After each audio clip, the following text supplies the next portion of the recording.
Bonjour à tous, c'est Abigail, j'espère que vous allez bien.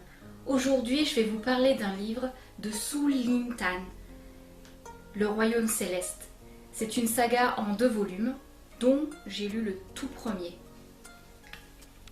La fille de la déesse de la lune. Et ce livre est tout simplement magnifique. Mais avant qu'on en discute du fond et de la forme, ou même que je vous lise le résumé, il y a quand même une question à laquelle il faut répondre. Qui est Su Lin Tan? Su Lin Tan est née en Malaisie. Elle a étudié en France et à Londres pendant une grande partie de sa vie. Aujourd'hui, elle vit à Hong Kong avec sa famille. C'est une inconditionnelle admiratrice d'histoires et de contes fantastiques. Elle aime l'univers magique et nous offre avec ce premier livre, La fille de la déesse de la lune, une œuvre signée de son art et de ses passions littéraires. Son grand-père ayant joué un rôle prépondérant dans ce qui allait devenir une vocation à l'écriture. Ayant reçu de ce dernier un recueil de contes du monde, qu'elle chérit par-dessus tout, d'après ses dires, elle laisse sa créativité et son imagination prendre le contrôle de sa muse. Je pense très sincèrement que son grand-père a marqué la voie dans laquelle elle allait se destiner. Souvent, c'est ça. C'est un membre de la famille qui vous pousse dans une certaine voie. De manière inconsciente, bien évidemment, mais ça laisse une trace. En tout cas, c'est ce que Su Lin Tan a tendance à l'air de dire que son grand-père y est pour beaucoup. Et je pense que c'est le cas de beaucoup de monde. Le grand-père ou, de mon côté, ma grand-mère. Alors, le résumé du livre. Et pour l'instant, nous ne parlerons que du tome 1. Le tome 2, peut-être que je le ferai dans une prochaine vidéo. Mais je n'ai pas encore lu le livre. On va attendre. Le tome 2 s'appelle Le cœur du... Non, c'est pas ça. C'est... Le cœur du guerrier soleil. Je le mets là. Alors, le résumé. Xing Ying est la fille de la gardienne de la lune, captive de sa mission impériale depuis qu'elle a volé un élixir d'immortalité qui lui était interdit. La jeune fille a donc grandi dans la solitude et le secret. Son existence ne doit arriver aux oreilles de l'empereur céleste sous aucun prétexte, jusqu'au jour où ses pouvoirs magiques la trahissent. Elle est alors contrainte de fuir la lune, laissant sa mère derrière elle, se promettant de revenir la sauver dès qu'elle le pourra. Elle rejoint le royaume céleste où elle rencontre le fils de l'empereur qui la forme au tir à l'arc. Une étrange force magnétique semble la pousser vers le jeune homme. Prince et donc fils de son ennemi. Et c'est là où tout tourne l'histoire du livre. Mais Xing Ying ne peut pas perdre des yeux sa mission. Elle décide de rejoindre l'armée céleste auprès du mystérieux et imprévisible capitaine Wenzi. Au cours de sa quête entre terre et cieux, pour sauver l'honneur de sa famille, Xing Ying croisera créatures légendaires et ennemis machiavéliques, et parfois insoupçonnés. C'est un résumé qui est très prometteur sur le fond de ce roman. Alors, qu'est-ce que j'en ai pensé? Eh bien déjà, première chose, le plat du livre est tout simplement sublime. Il est magnifique. Ça représente une illustration de la Chine ancienne avec ses estampes, ses couleurs très vives, chatoyantes. Au centre, juste sous le titre, on a une représentation de Xing Ying arborant son arc, parce que tout ça c'est une histoire. Il y a toute une histoire autour de cet arc. Et c'est vraiment très bien fait. Le dos est même sublime, parce que bon, comme ça, avec cet encadré, ça ressort tout de suite. Ça fait vraiment, vraiment très joli. Et la tranche de gouttière. Alors ils se font, j'ai l'impression, pour tout ce qui est culture asiatique, culture ancienne, de la Chine ancienne, tout ce qui est ancestral de l'époque, ils donnent un souci énorme, au niveau en tout cas des romans fantastiques, Au niveau des tranches de gouttière, je devrais préciser, ils font un travail de jaspage incroyable. Ce volume est classique, hein, c'est un rose poudré, pas violent, très très très doux. Je sais que sur certaines parutions, toujours aux éditions Stardust, mais aux États-Unis, j'ai remarqué que la tranche de gouttière n'était pas la même. Le jaspage était beaucoup plus stylisé, détaillé, avec vraiment un travail de fond époustouflant. En France, on a cette tranche-là, c'est très joli aussi. Hein. Ça me fait penser aux pétales de sakura. Alors, je sais pas si c'est fait exprès, mais on dirait des pétales de sakura qui ont été collés sur la tranche de gouttière. C'est très chouette. Alors ça, c'est la forme du livre, hein, la forme du roman, hein, qui est vraiment très beau. La couverture est mate, cartonnée, parce que bon, moi, si je peux, parce que c'est pas tous les volumes qui sont comme ça, si je peux, ça, je préfère broché que relié, mais ça c'est super. La forme est bien, mais le fond est juste sublime. Bon, les premières pages avec les remerciements, l'année d'édition, donc le premier volume a été fait en 2022, le premier volume est fait en 2022, et le deuxième, que je n'ai pas encore lu, mais que j'ai très hâte, cette année. Alors, mis à part les pages de remerciements, il y a une petite chose vraiment super sur ce livre. J'ai adoré quand j'ai ouvert cette page. Alors, j'essaye de vous montrer. Voilà, j'espère que ça fait le point. C'est une carte. Et c'est tout bonnement génial d'avoir ça, parce que ça nous permet de localiser chaque étape des aventures de Xingning. Parce que c'est qu'elle en croise du monde et dans différents territoires où elle va, et ça nous permet de nous géolocaliser et c'est fantastique. Ça donne un fond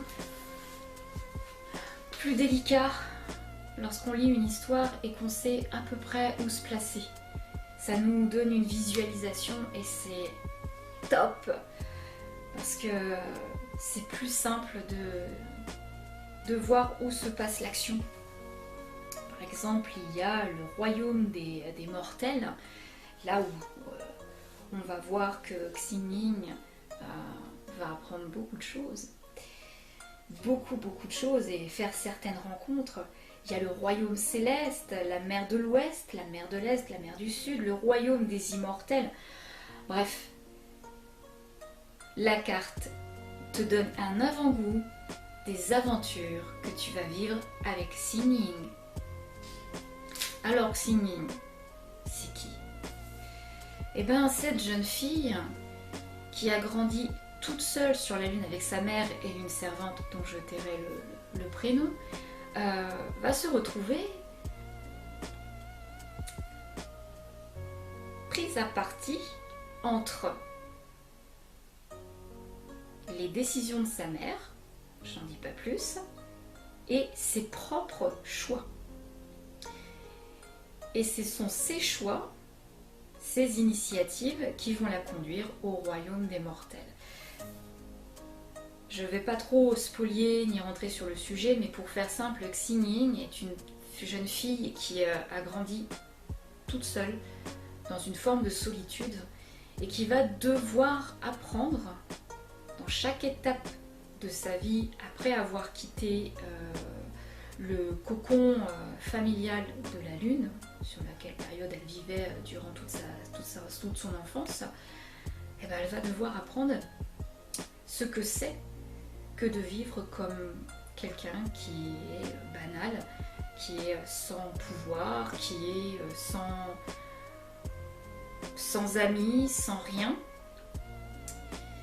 qui va être dénigré, qui va subir le courroux de personnes mal intentionnées, jusqu'à ce qu'elle commence à grandir. Et c'est en fait ça qui est génial dans ce livre, c'est qu'on la voit à chaque étape de son évolution, avec ses qualités, ses défauts, Ça a l'air basique comme ça, on se dit oui d'accord, c'est les histoires qu'on peut croiser très fréquemment dans un livre. Le développement d'un personnage, c'est ça. Mais j'ajouterais quand même que pour Xing Yin, il y a quand même des changements qui sont radicaux par rapport à d'autres histoires qui sont liées sur le même type, hein. C'est-à-dire le développement d'un caractère qui va grandir, qui va faire la rencontre des gens qui vont la changer, la modifier. Mais là, c'est différent. C'est-à-dire qu'on a quand même un personnage qui a grandi avec une mère, qui l'a couvé, qui l'a protégé et qui l'a caché aux yeux de personnes qui pourraient lui faire du mal.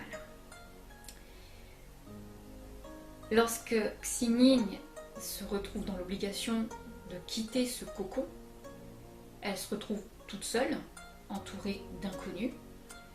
Et ça aussi c'est brutal parce que elle qui a vécu dans la solitude se retrouve du jour au lendemain, pour ainsi dire, avec une cour, avec un travail de servitude pour servir justement une jeune femme également qui est vraiment, mais alors je vous assure c'est une pourriture. Et elle va faire la rencontre de quelqu'un qui va changer complètement son existence.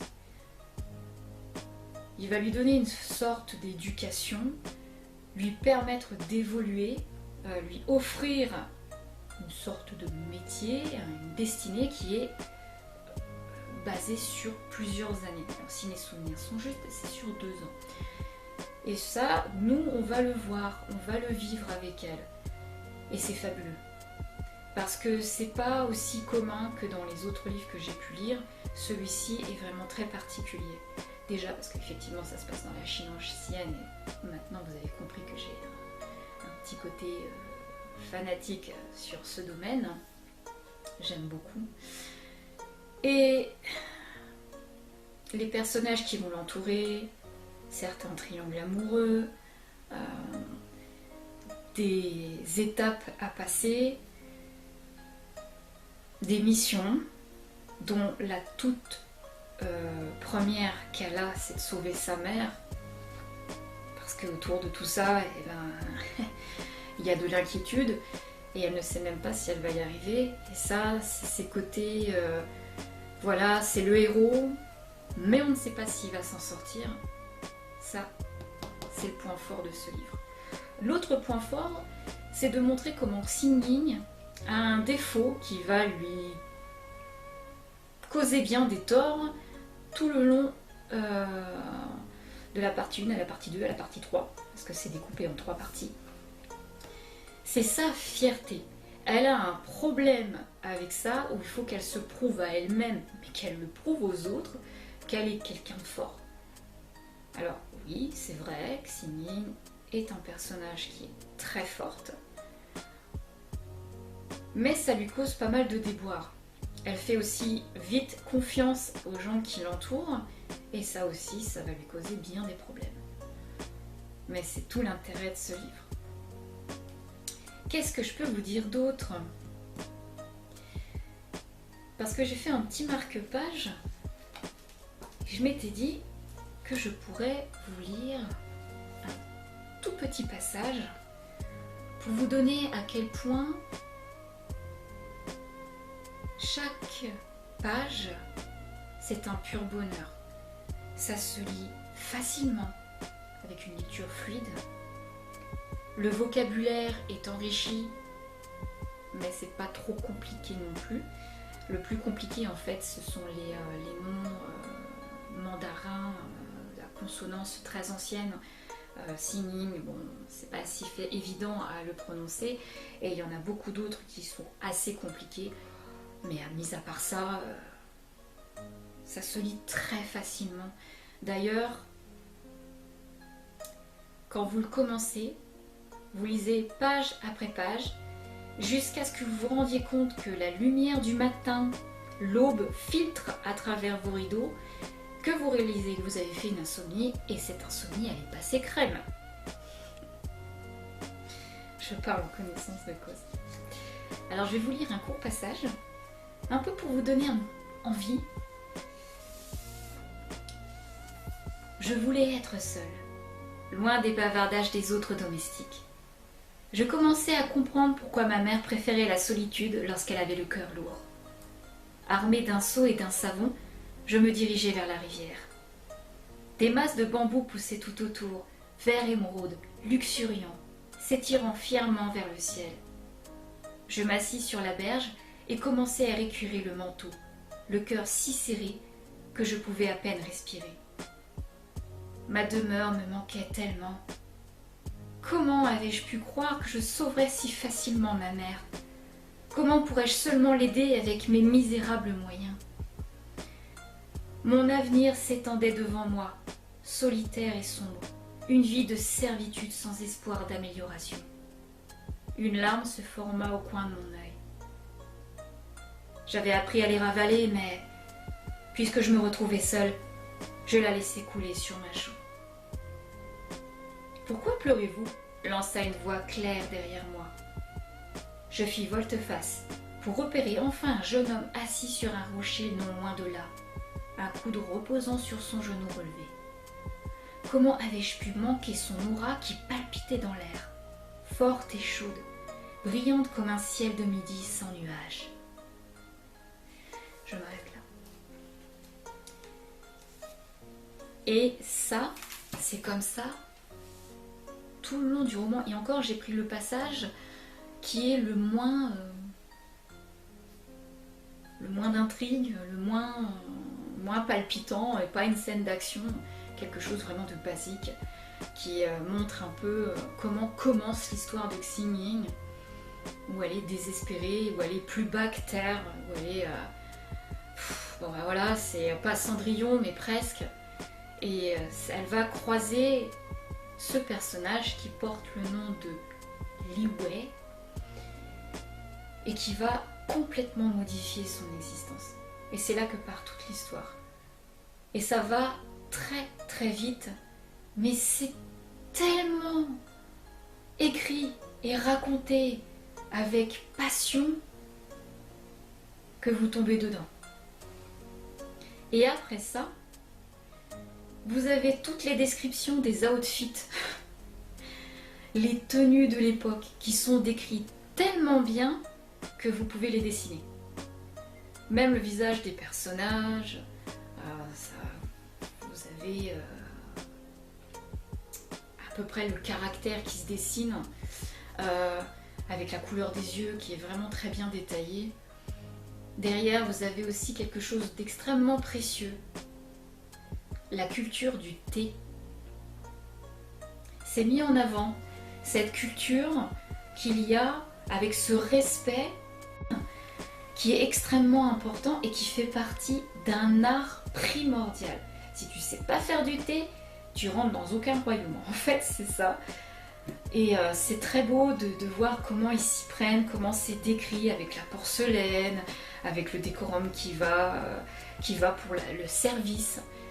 C'est tout un art. Et franchement, c'est beau de le voir, de la manière dont il est écrit, parce que c'est poétique. Ce livre vous transporte dans un lieu magique, mystérieux et palpitant. Une histoire intense, tout simplement. Et en parlant d'intensité, on pourrait y rajouter le son. Vous pouvez l'imaginer. Vous pouvez entendre une musique lointaine rien qu'en lisant le roman. Vous entendez la flûte, vous pouvez même jusqu'à entendre les cordes du qin. C'est magnifique. Cette lecture, elle vous plonge dans un univers onirique très vite, dès la première page, pour ainsi dire.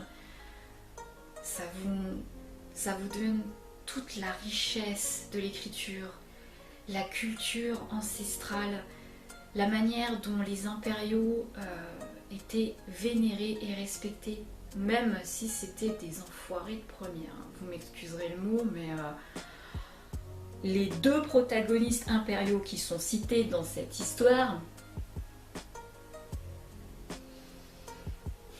ils mériteraient quelques baffes. Disons que ça vous prend tout de suite aux tripes et vous êtes tellement impliqué avec Singing que vous voulez qu'elle réussisse, bien évidemment. Vous êtes là à observer son évolution, mais vous avez envie de l'accompagner avec elle. Vous tirez à l'arc avec elle parce que c'est tellement bien raconté que vous bandez l'arc et vous tirez et vous dites c'est bon, ça y est, elle a réussi. Parce qu'il y a tout un chapitre sur cet apprentissage qui fait qu'elle détrône tous les autres. Enfin, je vais pas aller au-delà. Stop, je m'arrête.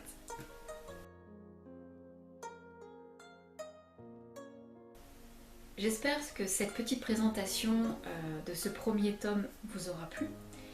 N'hésitez pas à me laisser un petit pouce bleu, de vous abonner également. Et en parlant de ça, je voudrais remercier vraiment tous ceux qui suivent la chaîne, les nouveaux abonnés y compris, parce que vous êtes vraiment incroyables. Vous me laissez des commentaires tellement gentils, c'est vraiment agréable et vos critiques sont constructives, ça m'aide vraiment à m'améliorer. Je ne sais même pas comment vous remercier, mais en tout cas, du fond du cœur, merci pour tout ça. Et sur ce, je vous dis à très bientôt pour une prochaine vidéo.